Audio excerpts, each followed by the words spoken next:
TikTok වල සිංහල සින්දු කියන ටැන්සානියාවේ කිලී පෝල්. ශ්‍රී ලංකාවේ ටික්ටොක් පරිශීලකයින් අතර මේ වන විට අතිශය ජනප්‍රිය ගීතයක් වන දුමාරේ ගීතයට ටැන්සානියාවේ කිලී පෝල් විසින් ගායනා කරන ආකාරය දැක්වෙන වීඩියෝවක් සමාජ මාධ්‍ය ජාල තුළ හුවමාරු වෙනවා.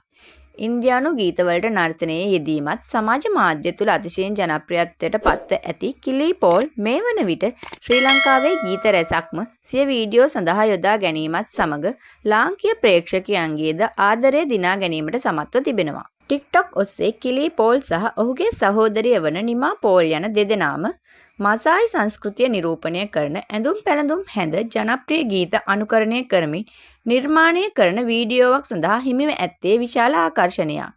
කිලී පෝල් ටැන්සානියාවේ දුෂ්කර ගම්මානයක ගොවියෙකු වශයෙන් ජීවිකාව රැගෙන යන අතර ටික්ටොක් අවකාශයේද මෙලෙස අතිශය ජනප්‍රියත්වයක් අත්කර ගැනීමට සමත්ව තිබෙනවා. ඔහු ගොවියෙකු වුවද කොතරම් දක්ෂයෙකුද බව ඔබ අප කාටත් තේරෙනවා නේද? ඔහුට සුබ පැතුම් එක් කරමු.